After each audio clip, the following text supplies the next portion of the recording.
Hello అక్వామన్, last వీడియోలో చెప్పా కదా బ్లాక్ బ్యాక్గ్రౌండ్ దరిద్రంగా ఉందని. సో అందుకే బ్యాక్గ్రౌండ్ మార్చేయబోతున్నాను ఈ వీడియోలో. అసలు ఈ అతుక్కుపోయిన బ్లాక్ బ్యాక్గ్రౌండ్ తీసేసరికి దూల తీరిపోయింది. అయితే స్నూఫీ గడికి ఇచ్చాము ఆడుకుంటదేమో అని చెప్పి. స్నూఫీ గడు కూడా మెల్లిగా ఆడుకోవడం స్టార్ట్ చేశాడు. కానీ మళ్ళీ మాకే భయం వేసింది, ఎందుకులే ప్లాస్టిక్ తో ఆడుకోవడం అని చెప్పి వాడి దగ్గర నుంచి లాగేసుకున్నాను.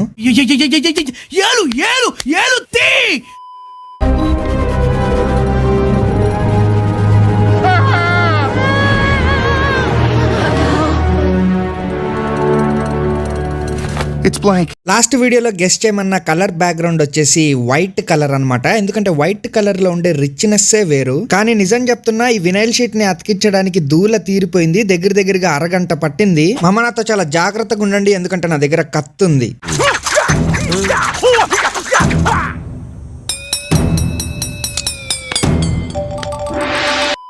ఇంకా వైట్ వినైల్ షీట్ అంటించాక ఎక్స్ట్రా పార్ట్స్ కట్ చేసి ఆ లుక్ చూస్తే, ఆ లుక్ ఒక్కసారి చూస్తే, అసలు ఆ లుక్ చూస్తే ఇప్పుడు అక్వేరియం ని చూస్తే ఒకటే మాట అనాలనిపిస్తుంది కదా, ఇట్స్ సూపర్ క్యాలిఫ్రాజిలిస్టిక్ ఎక్స్పియాలిడోషియస్.